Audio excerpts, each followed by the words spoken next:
Which pending Miami Dolphin free agents should the team resign, and who should they let walk in free agency? We will talk about it tonight. Also, have the Dolphins taken building the offensive line serious enough, especially after seeing what Chicago has done just over the last 48 hours and a month into Ben Johnson's tenure?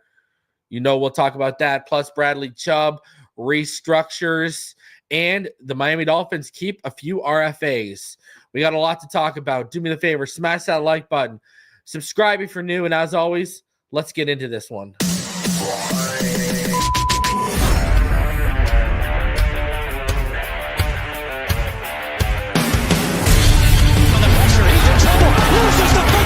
Touchdown! Got it! You have got to be kidding me. Jalen Waddle has a Dolphin touchdown. And he will score!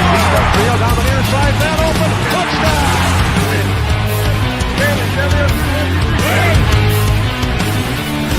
The run from Tagovailoa. Touchdown! He's going deep. He's got it for a touchdown again. Touchdown!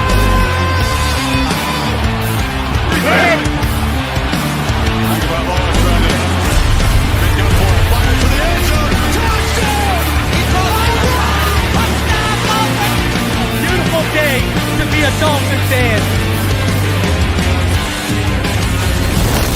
Let's go!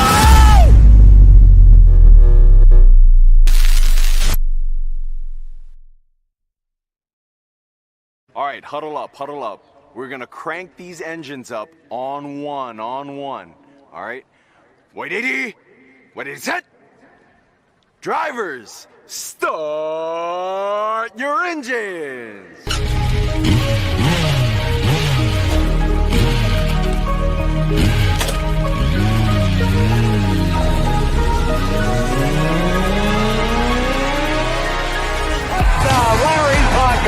This is the Finish Line. I coached a great offensive lineman in the past.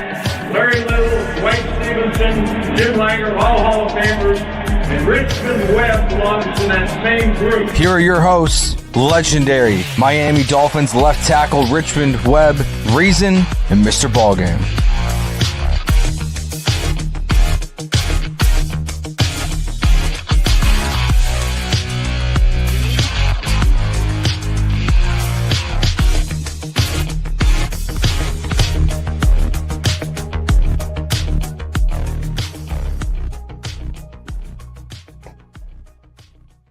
What is good, Fin Nation? What's good? It's your boy Reason, and we are back here for another one as we welcome you into the Finish Line.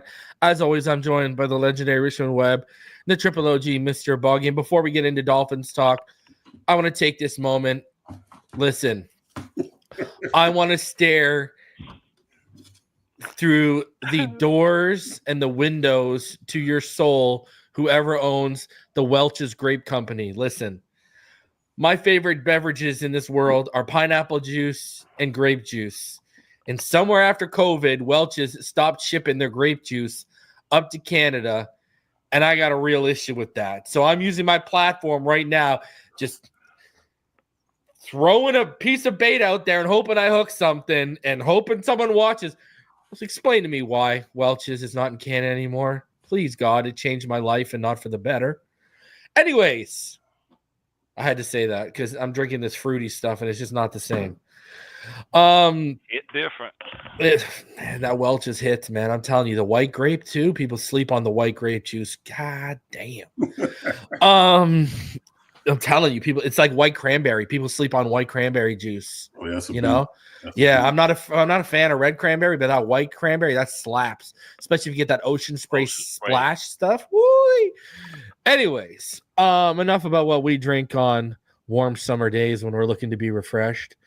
Gentlemen, we will talk about everything that's gone on today with Chubb and all that. But before we do, the Combine just happened. We had some big showings. My boy Nicky Manawari is now being mocked potentially all the way to 13. When I was sitting here a month ago saying, yo, We can get Will Johnson at 13, and we can trade up from 48 to the back end of the first and get Nick and Manowari. Oh, my God, our secondary. Now that's like a pipe dream. Armand Membo, Richmond, the kid that I showed you last week, he decided to go out there and test out of this freaking universe. Okay? Guy's running a 4.9 at like 330. Like, Jesus Louises. All right? Man, a lot of good players. And I wanted to ask you, Richmond, do you remember your experience at the Combine? Let me go check your RAS score while you do. Yeah, I remember. I know I didn't run that fast. I think I ran like a 5 flat, 5.1. But I had a good workout. I saw Membo. I saw his 40. A couple people had posted that, so that's moving for a man that size. But the thing I love about it is, this is the time to make your money, or you can still move up by the way you test at the Combine. And also, my man Stewart from A&M, he was freakish he was freakish, and then the running back from Arizona State.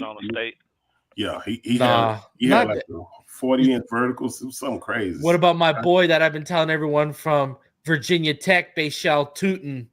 That man went out there, ran a 4.3 and jumped like a 40.5-inch vertical, like almost 11-foot broad jump. Crazy. That running back class is explosive, man. Yeah. And by the way, I found your relative athletic score, and you tested a lot better than you think you did, my friend. I'm looking at it right now. Don't sell yourself short here, huh? But you know what somebody said on Instagram, it was I believe he was an offensive lineman. He did like 50 reps on the bench press this week. 49. Yeah. That's crazy. I don't remember. I don't remember. Let me go through my phone. Let me see here. And while you do, let me show y'all. Look at this guy. Look at this guy over here with an 8.46 RAS out of a possible 10. Look at this guy over here. What does that mean? That is you. So that's a relative athletic score. The best you can do, they chart this all the way back to 1987. The best you can do is like a 10. So you had like a 29.5-inch vert. You had an 8'7" broad jump, a 4.7 short shuttle, and you were what, 291, 6'6"? Yeah. You had your 20-yard split is elite. 9.44, that's elite. Your 40-yard, like your vertical jump was elite for your size. When you get into the green, you're getting into elite. The only place you struggled at is you only did 15 bench reps. Yeah, he took 2 away from me too, so I wasn't tripping on that. So it should have been better too. But look at, you almost had 11-inch hands. You had over 34.5-inch arms. I mean, geez Louise. I mean, look at your speed score, 84 point out of 6. That's out of 100. Your speed score. So, I mean, you killed it. You look at, they say you got up to 18.7 miles per hour on your 40-yard dash too. That's ridiculous. I ain't getting 8.7 right now, so I'm just saying, like, if you look at and think about this, you want me to hit you with it? Hit me with it. Come on with it. That was in 1990. Imagine if Richmond Webb was coming out in 2024 with all the training we have now, everything we know about the body and diets now. Imagine what he would have tested. He probably would have he would have easily broke the 9s, I bet you. 110%. Because look at, now they train to run you're a track coach, Ballgame. Yep. Now they train to run the 40. Yeah. Now they actually train to run it properly. I don't know if you guys saw, but my boy Gunnar Helm didn't have great 40 times, and then it came out. Did you guys see his ankle? Oh yeah. I saw that. Was nasty. So Gunnar on his first attempt on a false start, he sprained his ankle. Ballgame. The thing was like the size of this. He still finished his 2 attempts. He ran like a 4.8. And then he finished the on-field workouts and the drills with like his ankle was like this big, bro. They posted pictures of it. That's dedication there. Ooh. Bro, that's the competitor I want in my tight end room, baby. Don't give me no Julian Hill. Give me that.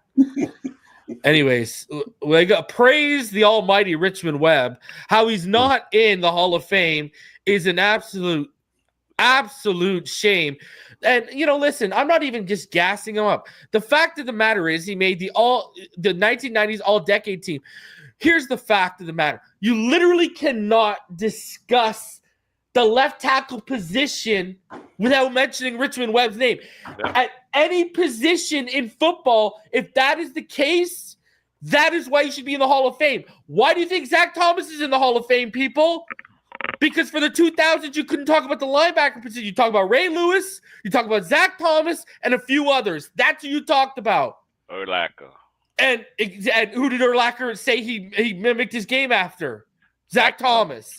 So it's the same thing with Richmond Webb. I go back to Ether from Nas. It's name a player that he ain't influenced when it comes to that left tackle spot. Seriously. So, man, get your head out of the sand and out of your ass, Hall of Fame. Thank you. I'm vibing tonight. I'm feeling it. I'm on one. All right. Anyways. I text that thing to you. I think that's this year reason. I don't know. I sent it to you in Ballgame, that kid I was telling you about that. All right, let me get it. Let's see right now. Yeah, anyways, my bad. You guys continue with open thoughts. We went all over the place there. Well, let Mr. Ballgame grab the mic. So go ahead. Oh, Ballgame. yeah. The Oregon State kid, huh? 50 Let's reps see. at 50 reps at 225. That's insane, bro. Ew. He's still at it too. 15 in. Yeah, you don't want him to get his hands on you. I tell you that. My goodness. It's a done deal. And he's still going. I understand that the combine is a necessary process to. This was in 2011. Oh, okay, my bad. Figuring out who they were and all this type of stuff. But I mean, I don't know, man. I'm a tape guy, so I can look at tape and tell if a kid is gonna pan out. Oftentimes in the NFL too. I'm saying I like to rely on my experience of my eye of coaching over what they do against weights that ain't pushing back. You know what I'm saying? And they moving around and all that stuff and catching passes on air and all that other stuff. That don't mean nothing to me. Can you do that with a 295-pound defensive end?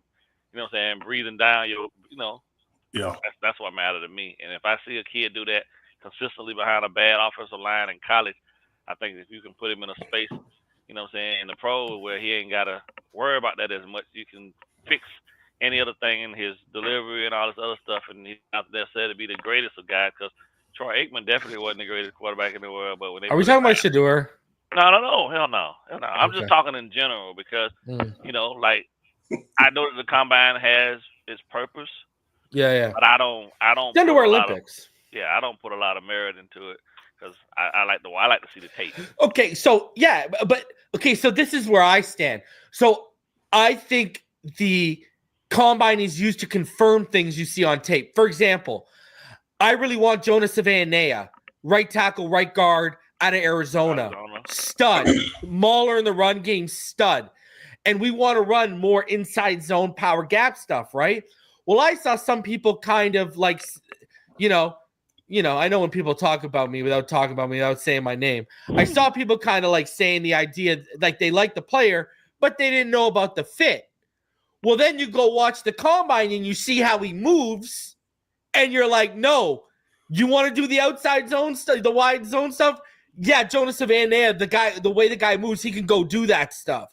Like, it confirms what you see on tape. And sometimes it makes you go back and watch the tape more. Like, I went back and watched Brady Cook again and Terrence Ferguson, the tight end from Oregon, when they tested so well.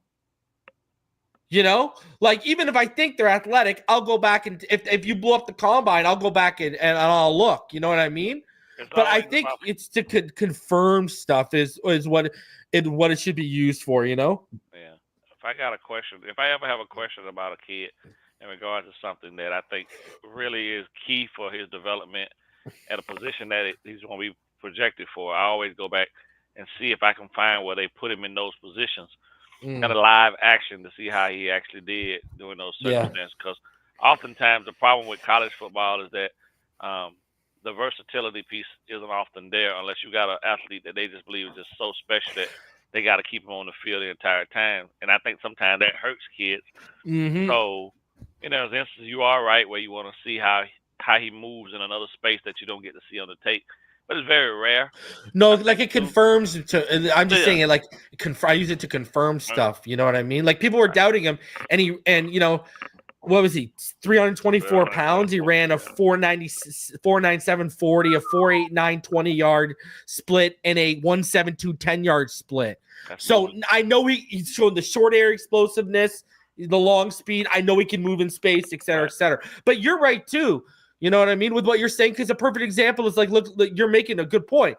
Shamar Stewart, right? That's going to drive his testing at the Senior Bowl, his play at the Senior Bowl and testing at the Combine is going to drive you back to the tape. And you're going to look at it and you're going to go, okay, was this a coaching situation that he wasn't being put in this? It's Trevor Lawrence. Yeah.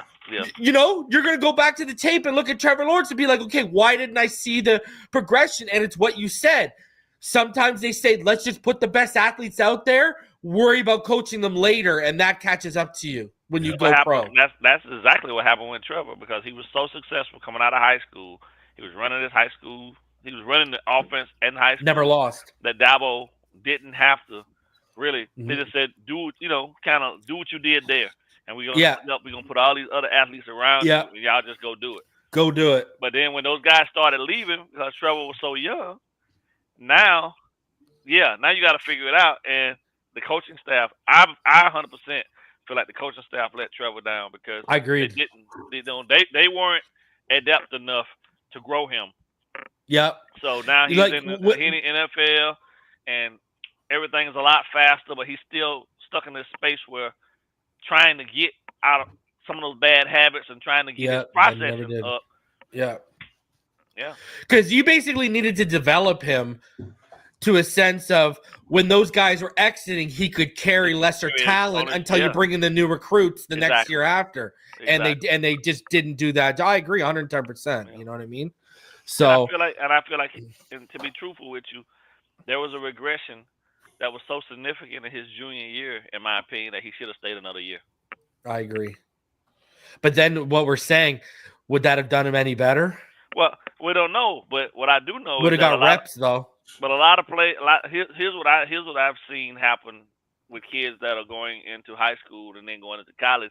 A lot of the kids that go out early, their parents have already regressed them one grade, either in elementary school or the 6th grade or middle school, where they hold them back a year so they can mature, right? But in the same sense, ain't nothing wrong with a kid coming out as a 4th-year starter from parents college. Do that?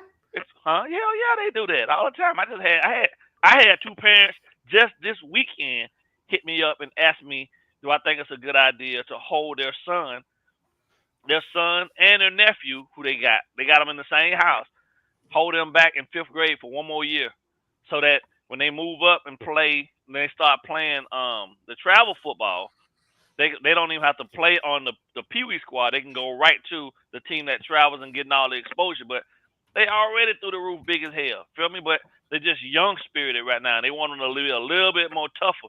So I told myself, listen, you do realize that there's no guarantee that they're going to make it. And what you're doing is you holding this kid back to be with a whole bunch of kids that really and truly they're gonna be a whole year almost older than, and they're gonna be ostracized for it because they're gonna be bigger than everybody on campus. They're gonna, there's always these pros and cons to it. I told myself I wouldn't do it. I just let my child go compete. You feel me? And if anybody is pushing you to put them up with the bigger kids, and you're concerned about that, you're the parent. Tell them no. Just tell them no, and let them mature on their own. Because when they play them up or they hold them back, there's no guarantees. Bro, have you heard of this, Richmond? Yeah. Yeah, I heard of it. I know a lot of people will start their kids to school later. Well, just to let them mature. So maybe not in the 5th grade, but say like y'all think kids start at 5, that, or like sometimes you gotta think if your kid has like a summer birthday, he might be 17. Yeah. I know you're saying that. It's all in Or an house. early Plus birthday, ways to right? go around. Yeah, bro. I'm telling you, man. Yeah. I it's just crazy because I never knew California, anyone they do doing it that. all over California, bro. I didn't know anyone did that with intent, and maybe they did around me, and I just never know. But like, my brother basically he got to the OHL. My nephew right now is in the OJHL. He's actually trying to get a NCAA scholarship. And he's trying to get education paid for and then go pro. That's what he's trying to do, right? Mm-hmm. So I've been around like hockey lot, like just I don't know anyone who's done that. Like we got the type of pair, like the only thing that we do out here is people would lie about what region they're in so they could play, like what region they lived in so they could play for a certain team. And then you would have crazy parents where their kid would get displaced, whether it be a goalie or a first line forward that gets knocked down. They would hire private investigators and follow. Oh yeah, bro. One my best man at my wedding, he was a like in junior hockey, he was a really highly touted goalie. Anyways, he said he moved in with his friend so he could play for a certain team in a certain region. Well, the goalie that got bumped down to number 2, his parents hired a private investigator and they followed him home and they found out that he lived in a different city out of the region and they had him removed off the team. The same thing happened to my brother. My brother was absolutely tearing it up right in the league right before he went into the OHL and was just leading the league in scoring and everything. And he was on a team that produces, still to this day, they produce about 18 to 22 OHL picks a year. Okay? Like they're legit. And tearing it up. Parent found out that my dad was lying on the application about where he was staying. They found out and they had him removed from the team and he had to go back and play in the region he was in. And they hired private investigators to follow him home. So in California, you have what is called, they got open, right? So if you can get the kid there, it don't matter. And they'll take them, especially the private schools, right? Yeah, now you can sign off. You can sign off, right? Like up here. The kicker is a lot of the kids that are in the top programs there, especially in SoCal, and and that play in the championship games every year. Yeah. They move families, bro. Oh, they move families. I'm talking about like kids from Ohio and all over the Midwest. They move the whole family out, get them a job, all this stuff, just so those kids can come play in the program for 4 years. In the good pipeline, right? Yeah. That happened when I moved up from junior to senior. Yeah. The senior quarterback was still going to be there for another year, but I was going to be bumping him. But we were a power Catholic school, so he moved to the public school system so he could go be the starter for the public school in our region, in our specific region that he lived in. Yeah, even the public schools do it out there too, though. Yeah, we had another Catholic school in my area.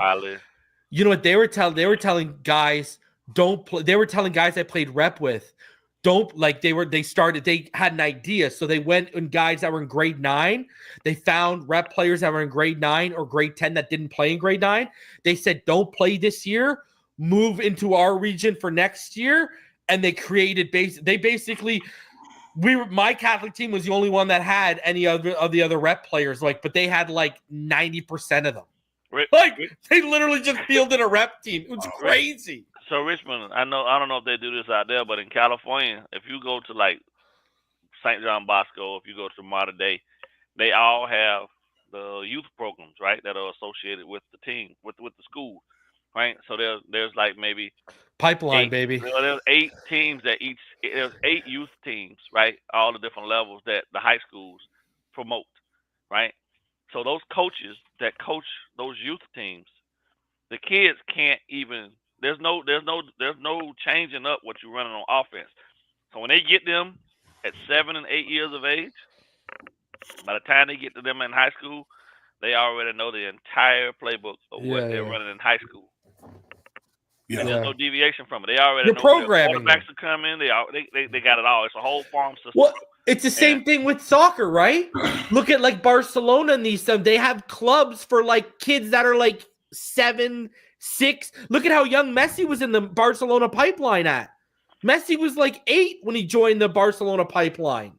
I got a kid right now that's in my class. He's a part of a semi-pro team that's here, and he travels every year. He's gone Soccer? at least soccer. He's gone 3 times a year to Europe to compete. For a 2 weeks of stint, and he's pretty freaking awesome. But he getting paid. Well, his parents getting paid, but they ready for him too. Soon he ain't even thinking about what college is gonna look like. He's just trying to stay healthy, and he ain't even going to none of these high schools. They got a whole he's going to the academy. Yeah. All paid for by the soccer team. You know what I'm saying? And, it's crazy. Dude, think about how good you have to be from North America and go be invited over to play in European tournaments. It's the biggest sport in the world, and it's so European dominated. It's crazy. He's the number 4 kid. He's the number 4 kid for his age group right now in the nation. Wow. Well, that's crazy. Yeah. I remember the hype for Christian Pulisic.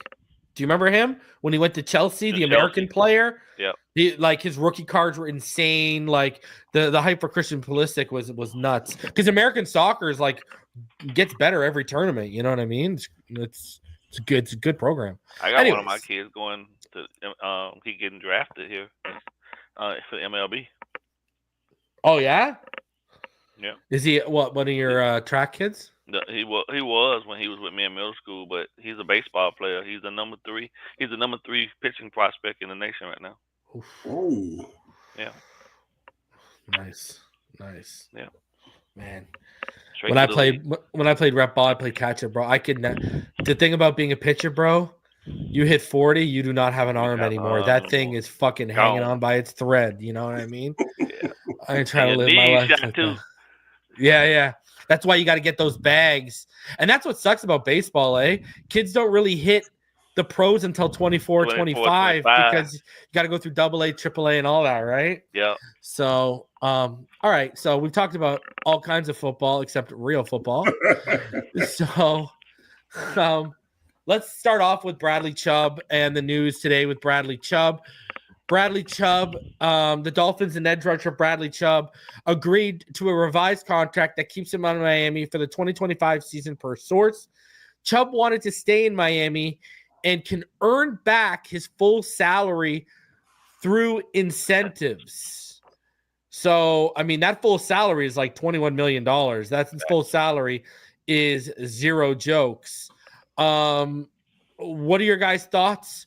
We'll start with you, Richmond. I think one of the main reasons they wanted to keep him in that locker room was because the leadership, they're getting thin on leaders there, especially with certain leaders quitting on you. Yeah. So what are your thoughts on retaining a guy like Chubb and having a potentially healthy trio of Chubb, Phillips, and Chop Robinson? Yeah, I think it's a good thing. And I think, Chubb's been in the league long enough now to where he kind of understands. He kind of, he had just renegotiated that deal with like a year or so before with the Dolphins and then go down with the ACL or whatever. So trying to recoup back from an injury like that, that's huge. And when you got that price tag on your back, it's not that they don't want to keep you, but, you got to make everything fit within the cap. And with them coming out after the season saying, they want to build this offensive line or improve it, it's going to take money to do that, whether it's through the draft or through free agency or a combination. So when they came to him and, we've all saw the report because we talked about it maybe last week about how it's a really good place. The players really love it. It's always in the top 2 or 3 as far as, for your family, stuff like that. He played at NC State, so I'm sure he's probably from the Carolinas or something.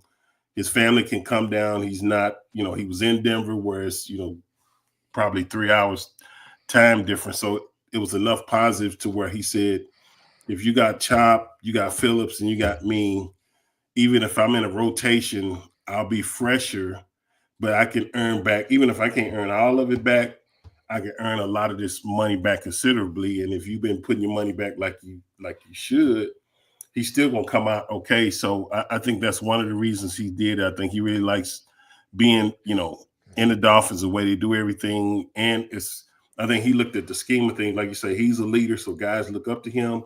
But at the same time, when you get a good rotation like that, he can continue to mentor a young guy like Chubb and then get a rotation like that. Because if you stay fresh, that's the main thing on defense is, keeping those guys fresh, rushing them past this and that, and just causing havoc. And I think he probably likes, Anthony Weaver's scheme. Everything is just plus, plus, plus. So I think that's one of the reasons he decided to say, yeah, I'll do it. I'll bet on myself. I'm not scared to take a chance. Yeah, I'll do it. And I think it's going to work out for the Dolphins, but I think it'll work out for him too as well. Well, based upon the report that I got up here, it said Jordan Schultz he's fully recovered from the ACL tear. And for a guy that looked like he was playing out of his mind before that tear, he can get that $21 million compensation back through play time. So staying healthy and sack incentives. So if this guy goes out and has a 13.5 or 15 sack season and stays healthy, he's probably going to get a majority of that back. So, this is just between him and Teron Armstead. I give y'all a salute for being true leaders and giving us the flexibility we need to compete, because it shows they believe that if we get it right with the pieces we already have, that we can go on a run here. What are your thoughts, Ballgame? Remember, Brad, like I said, Bradley Chubb, he was playing lights out before he got hurt. Him and Jalen Phillips were just going off that season before they got hurt. And it sucks how he got hurt, because he got hurt in a situation where he probably shouldn't even have been out on the field, but he had 11 sacks in 16 games. He was having his best season since 2018, since a rookie. What do you think in terms of, I want your thoughts on his explosiveness, the explosiveness you expect back from him, because we didn't push him or force him back on the stretch run last year. We shut him down. Now he's coming back. Where do you expect him to be in terms of form, like explosiveness, get off, and just where he's going to be at with his game? Where do you expect him to be at? Well, I think right now at this point, if he's smart, like I believe he is, he's already working on trying to knock off some of the rust just in his own regimen. Football requires a different level of conditioning, and in order to get your body truly to where it needs to be, so you can acclimate the quickest way after an injury coming back, you gotta get banged up. So we won't really know. I don't think it's fair for me to try to predict where he's going to be right now until somebody's actually got their hands on him and he's got added pressure on his body trying to move forward, and that interaction happens where he's got to push off on that ACL officially. Just walking around, being able to cut, stop, go, all that type of stuff is good, and if he's having no complications with that, that's fine. But most of these guys don't really sustain those type of injuries unless you actually got a force that you're trying to push, that's pushing against you. And when you planting, and then it goes and things of that nature. So I think he'll be a little rusty, but I think he's a professional enough. He's on 28, so he's professional enough to be able to have some type of off-season regimen to get himself conditioning-wise where he needs to be. But, you know what I'm saying? Yeah. He's got camp, right? Yeah, at least by camp. In terms of, I don't see him getting that $21 million though, because I think they're gonna keep the rotation. Enough that. They're gonna play that one smart. He has to go out there and be Superman. Yeah. But I don't have an issue, man, with players being professionals. You know what I'm saying, and taking and understanding that this thing is bigger than them and bigger than them individually. I think if he looks collectively over what he's been able to get money-wise from us for the time that he's been with us, he's been compensated extremely fair in terms of productivity and things of that nature. So he and Armstead doing what they're doing and giving money back to the Dolphins so that they can address other issues. I think that's just a real professional way about doing business, man. And I'm always gonna be fans of that type of stuff, because I think it's important. It shows buy-in from the other guys that it's not, you're not an individual. You're not just concerned about yourself. You're concerned about the team's success. So, but he was on my list. If we'll get to the list. Yeah. But what does it say? What does it say to you guys that Ballgame just said? What Ballgame just said about these guys taking less money and showing? And the first thing that comes to my head is Tyreek would never do that. Oh. Like would never. Remember when the Chiefs tried to restructure him a couple years ago? Remember after they signed that big deal and they caught him on the street outside of his house and he said, "No, man, they got to pay me what they owe me." Blah, blah, blah. Like like he would never. And what's crazy is you kind of nailed you hit the nail on the head right there a little bit too. Ballgame. He's 28, and I think that matters more than people think because he's in a position where if he has a good year, he can hit free agency under 30, and he can get another big payday. Yep. So it works for both of us. That's a good point because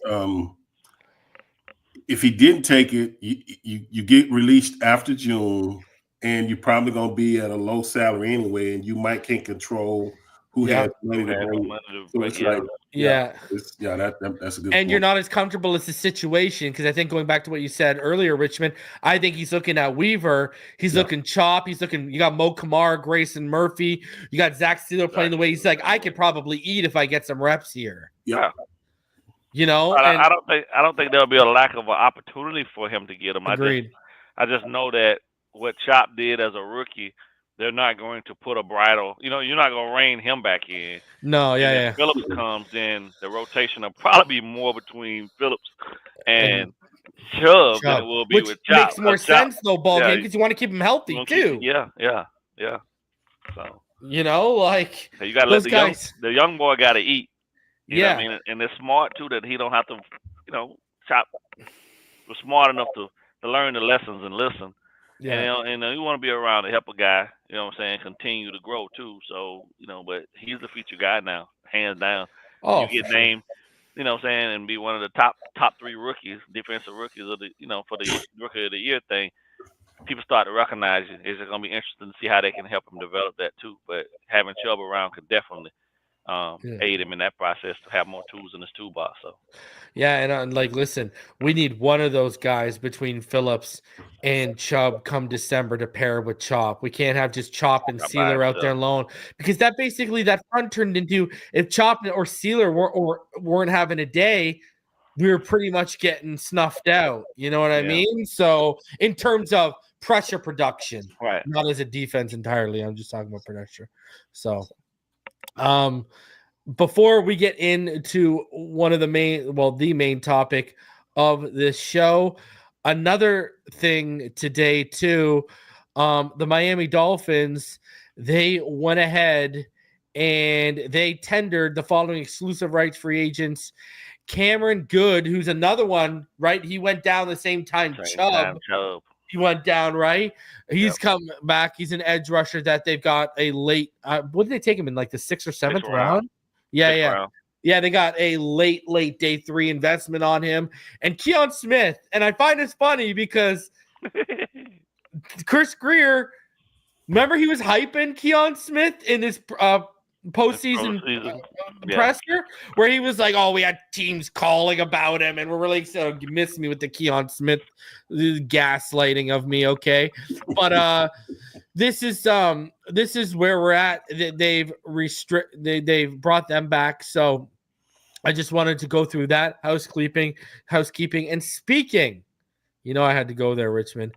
Uh-oh. Speaking of the offensive line, listen, we got to have a discussion here.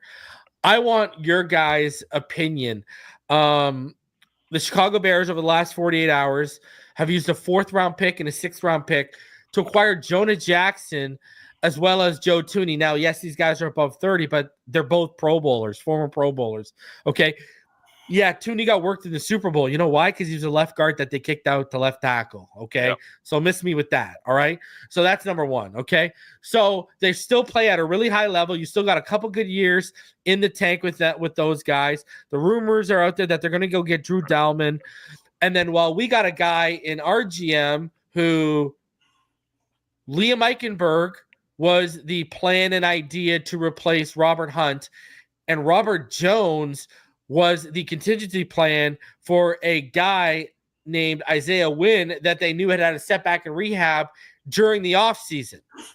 And now, I tweet out today. I decided to go out there today, and this is what I tweeted out, people. And we're going to get into this because this is just absolutely ridiculous that people were even pushing back. So I said, in 2 days, the Bears have added Joe Thuney and Jonah Jackson for a 4th-round pick and a 6th-round pick.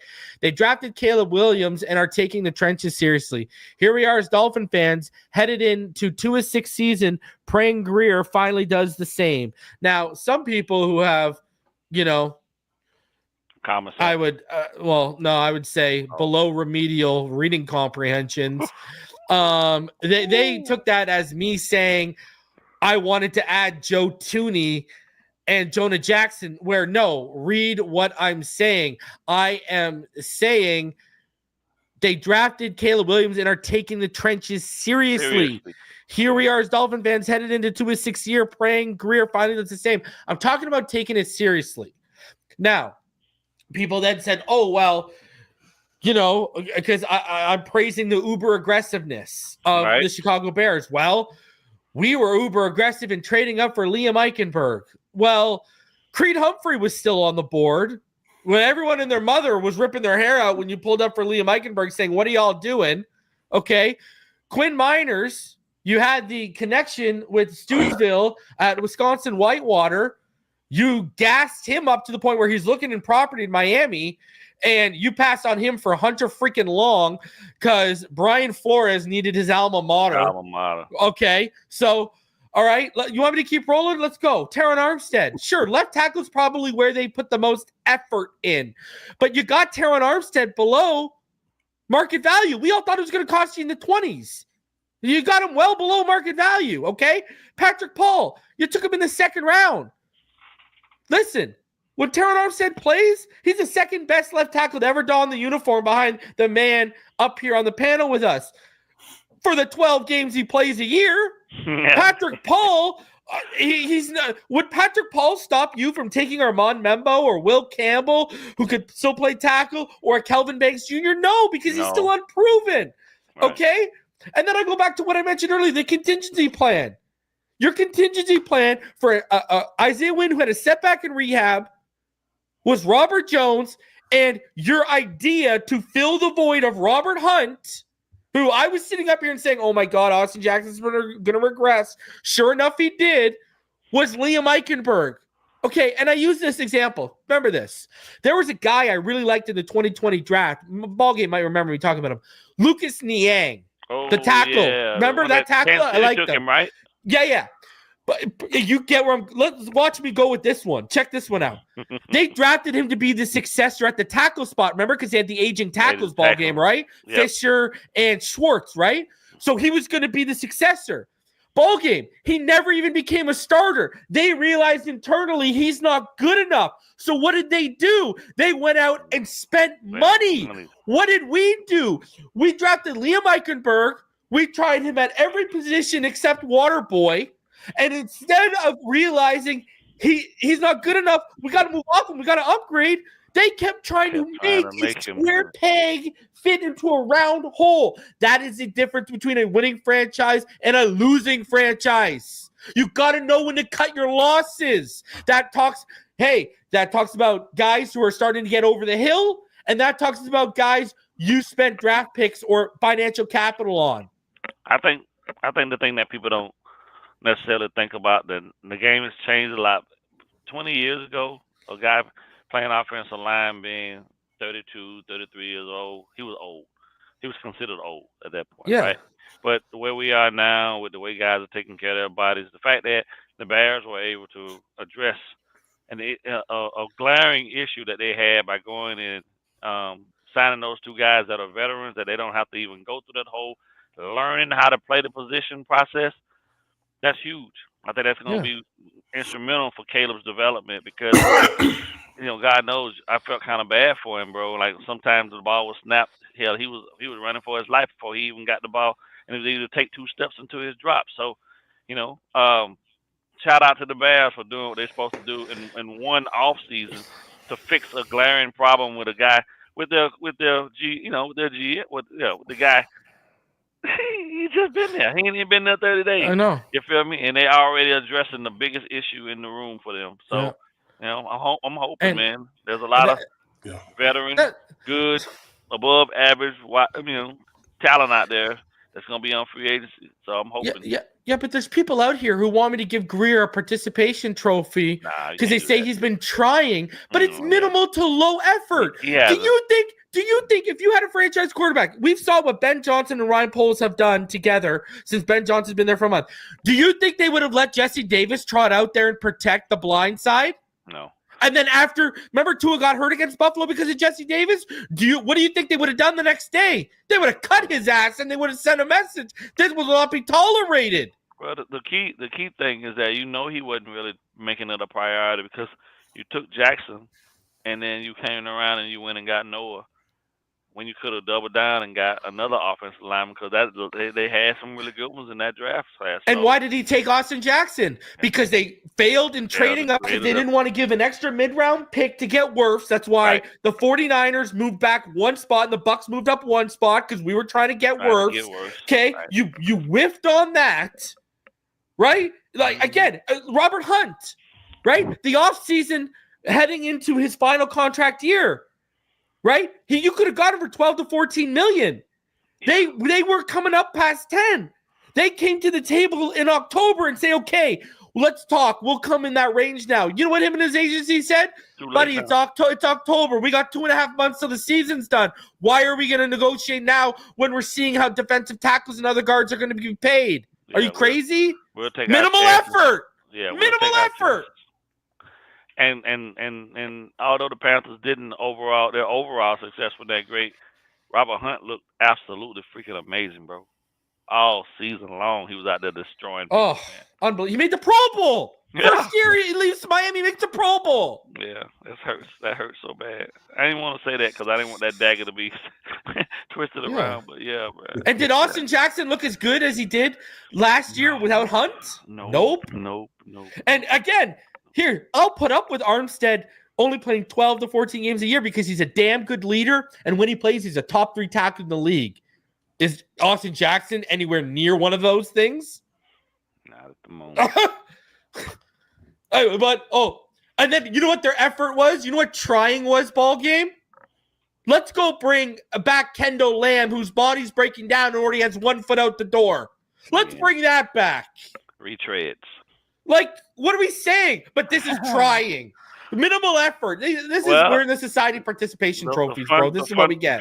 The fun thing about it now is that spotlight is definitely on his head right now, and they got ain't no getting away from it.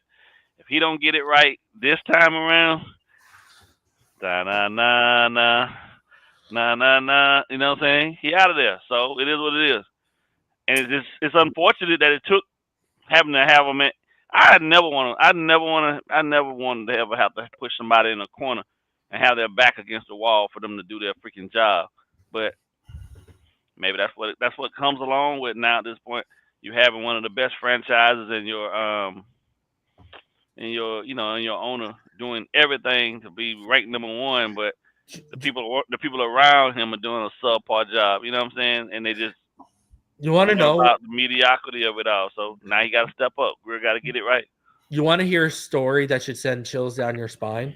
One of my best sources is in the building. I talked to him a couple weeks ago. We had this conversation. This actually, I just came back to me. I totally forgot about it. And I brought it up. I said, bro, this guy built what he built in 2016 with Brandon Albert, Laramie Tunsil, Mike Pouncey, et cetera, Jay Ajayi lit the world on fire. Ryan Tannehill had the best year of his year, and it looked like if he would have stayed healthy, we would have won a playoff game. The recipe for success, he literally fell into his lap. And you know what the person said to me?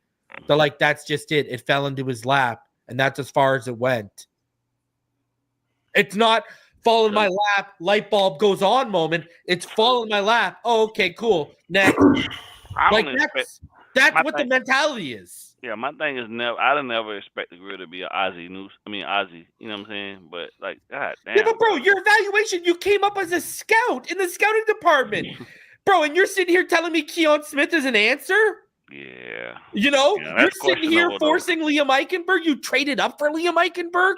Bro, go back and watch my live reaction. I thought he's out of his mind. I think you know where some bodies are buried, to be honest with you. Oh, yes. You feel me? Because that's this whole scout, all that shit's questionable in my opinion.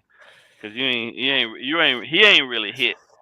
Well, and I just saw the comment you just posted by somebody in the chat, and it's talking about the Eagles' offense and defensive line. And the thing I saw today is they gave Saquon Barkley an extension. Money. And it makes sense. It's like you got your quarterback, you got your offense, when you get there and you want to stay there, you make moves like that. And I think the other good thing was, and we talked about it was back. But like how running backs wasn't valued, but I think with them doing this, they I see think the it's value. going to open up the door for running backs because when it makes sense, you just got to do it. Well, the kicker also go back. though. Hold on, sir. Go back to McNabb, Carson Wentz, Nick Foles, Jalen Hurts. They've never skimped on the offensive line. That's why. Look at back in the day. Can we all agree? A guy like Brian Westbrook, I loved him, but he overproduced for what he was because that offensive line is. Now you've had that blueprint of building this offensive line, and now you go get a legit one of the greatest backs of the 20th century in Saquon Barkley. Yeah, it's gonna blow up. Anyway, sorry, go Ballgame. No, what I was saying was that like you gotta also think too, like the importance of the running back position is gonna be back around and in front of everybody's face because everybody doesn't have a premier quarter. They don't have a premier passer. Yeah. And in order for you to have some semblance of balance, you're gonna have to be able to run the ball, to be able to control the clock and things of that nature. So just when they got away from it, you got to come right back to them. And I'm hoping that some of these guys that's been looked over, guys that been overproducing, they stick it to them, bro, because you should have never, ever even moved away from the position in the first place. Like, running backs have always, no matter what offense you're looking at, they always have an importance, right? And the good ones, they're good for a reason. And there's a lot of good quality backs in the NFL, you know what I mean? And to overlook them and to minimize their importance to the overall offense is just crazy to me. I never understood that. Well, Ballgame, that's what makes me think, has Harbaugh and Lamar, have they reached their ceiling? Because they found that new level with Derrick Henry. Look at the level they found with Derrick Henry, but look at how it got snuffed out when they got deep enough in the playoffs that you were facing top defenses. Well, a lot of that has to do with the fact that most teams are going to be able to, especially that deep in the season, everybody's gonna have a fairly decent run defense. You know what I'm saying? So if they can stop Lamar from holding on to it and getting outside, and they can keep Derrick in between the tackles and not getting to the second level free to be able to bully and do bully ball, then you're relying on the one thing that Lamar has not ever really and truthfully he's never been consistent at being a top level passer. So that's what I'm saying. Have they reached their ceiling? I think so. Because you know what I think, Ballgame? I'm going to say it. You put Jaden Daniels in that situation, and they're winning, baby. Yeah. They're winning. I've been saying, I had this argument with people all the time since Lamar came into the league. It's not that I hate Lamar. It's just that I hate the fact that he's never been able to push himself to that next stratosphere of being the elite passer, bro. There are certain passes on the tree that he just cannot consistently hit. And if you can't hit them, then when you need those passes the most, like you're not gonna be a Super Bowl team if your whole scheme is resolved around block 7, leak a tight end late, send a deep dig and a drag across the field, and then the tight end sits down underneath the coverage when you only got 3 options. Or that's their offense. Double tight. Those guys block. As soon as the linebackers turn to go look somewhere else, they sneak out behind. You know what I'm saying? That's middle school ball, bro. Like, what we talking? And if you shut it down, you know what I mean, and you stay teams that are disciplined can play with Baltimore any day of the week. And the only thing that'll hurt you will be taking your eye off Lamar, because if you got any semblance of a fairly decent run defense, you can stop Derrick Henry. Because hell, even Ryan Clark said Put them 4 yards apart in an alley in between the A gap, and he can stop Derrick Henry. I don't know. You just can't let him get going. You just can't let him get going. Yeah, okay. Yeah. I know you're saying you can't get the legs pumping. Can't get the legs pumping. Can't get the drive behind the legs. Yeah, I get what you're saying. Brian Clark could get blown up by Derrick Henry. Just drop his shoulders. Boom. That man's huge. Pause. All right. So I wanted to ask you guys this. Did a little homework assignment. And we'll start with Richmond. Give me one player the Miami Dolphins should resign from the free agency crop and one player you would let walk in free agency. Yeah, I kind of thought about it, and the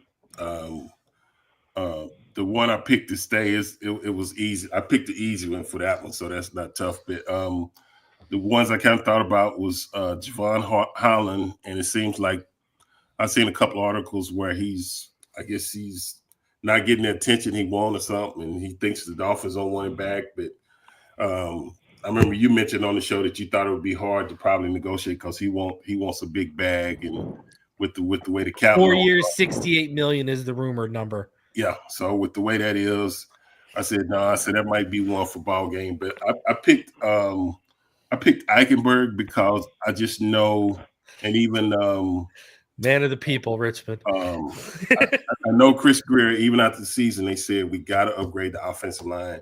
And I'm thinking if we get at least one free agent and at least one, second, third, maybe for first, second, third pick, we need, I think, like at least two guys, both interior guys, or a guy that can play tackle and shift down inside. But I think we need at least two interior guys. I think we got the right offensive line coach to develop, them and get the most out of them, especially if we're going to run the zone. This and that, you got to be able to move those big boys in the middle. So I picked him as far as, if we're going to let somebody go. And then I said if we got a cornerback, a number two, we can leave Ramsey at that. And then I like Cater Kohu at the slot or playing over the nickel because he's real. I think he plays that position well, but when you move him outside, he struggles a little bit. But if you can keep him in there, so I picked that. I'd say that was kind of easy. So I picked Cater Kohu, and then I picked Eichenberg. If we had to let somebody go, that would be my pick. Yeah. All right, Ballgame, what do you got? So for me, I think the biggest area of ineffectiveness was at the linebacking core. Right, Brooks had so much to do, but things kind of got stabilized when Dotson got an opportunity to play.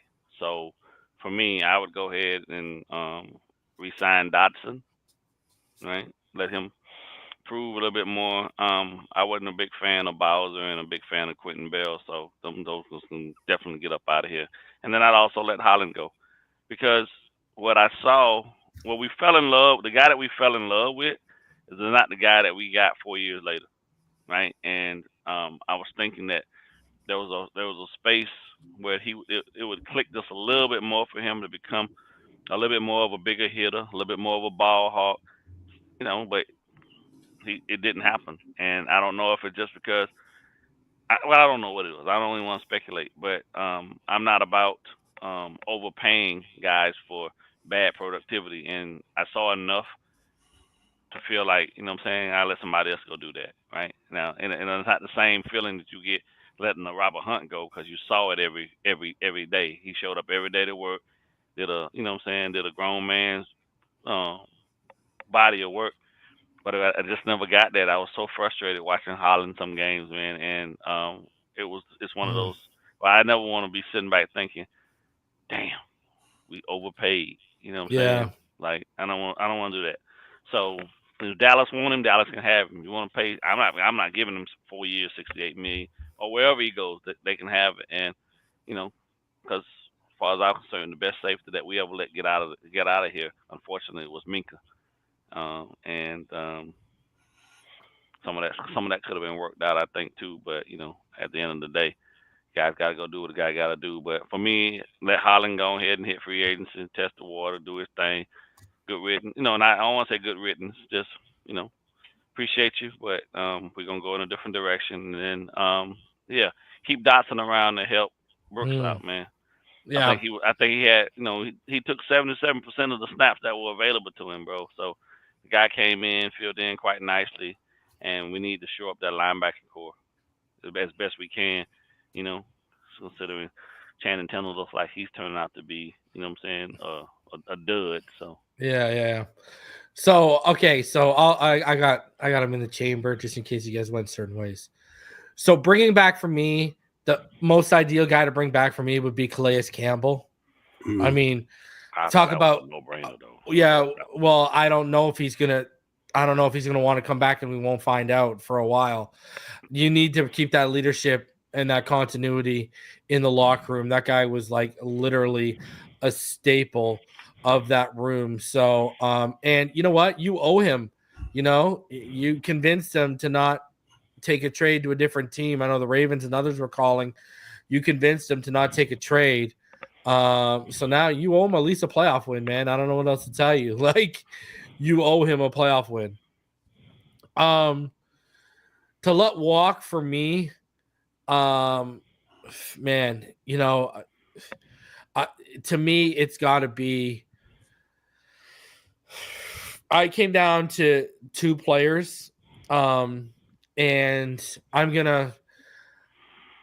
I was gonna say Jordan Poyer, but I think that's a gimme. But the reason why I was gonna say Jordan Poyer was, man, get rid of the stink of the duds you had in that 2024 offseason class, and he led the way.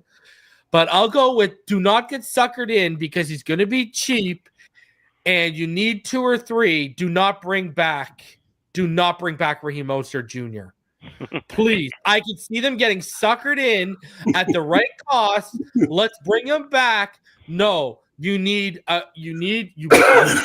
invested a 3rd round pick in Devon Achane. You used the 3rd round pick to trade up and get Jalen Wright. Right. Yeah. Okay. You already dropped the ball by letting Chris Brooks go. Go try something new. Go roll your dice on your Elijah Campbell, but this is a very deep running back class. Day 3, maybe go get a running back. But to me, please don't bring back I'll go Raheem Mostert or Jeff Wilson Jr. As a package, please. And I can see them. Hey, Mike, I'll come back for $1 million. Mike, come on, Mike, come on. No, okay, move on. Let it go. It's over. All right, we need some young blood in that room. And Jalen Wright, y'all did him dirty last year. After that Patriots game, y'all did him dirty last year. You started pulling back the snaps, and then when he fumbled, you did him worse after that fumble than what you did Raheem Mostert after his game-costing fumble against Arizona. Yep. Come on. And I get it. He wasn't the blocker you wanted to be in year 1, but it's year 1. A rookie's going to go through his stuff. The vision that guy showed, how many runs did we see to the right side that he cut back and either took to the left or up the middle? There were -4, -6-yard runs, and he turned them to 8 or 12-yard gains. Give the kid some reps, man, please. Yep. I agree. Let him eat. So quickly, any final thoughts for you guys? Ballgame? I think going into this draft, man, I think Grier and all of the people that are part of this process need to really, really, really be honest with themselves and put out there what they don't know in regards to these prospects, and do all that they can instead of just resting on their laurels of what they can to find the best pick for each best kid to bring in for each of these picks, man. Because at the end of the day, there is massive movement happening around the league with teams looking to do all they need to do to get better. Raiders are trying to solidify themselves. They gave Max a big ass contract today. Making him the highest paid non-quarterback at at any position other than quarterback. So, and he's earned that.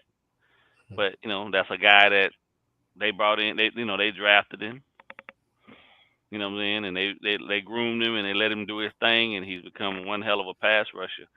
Those are the rewards. I don't want to be able to see that type of continuity and success for some of the guys that we bring in. So study better. Yeah. Do more research. Do more deep dives into these kids so you actually get the right kids so that you can keep them around for 7, 8, 9 years.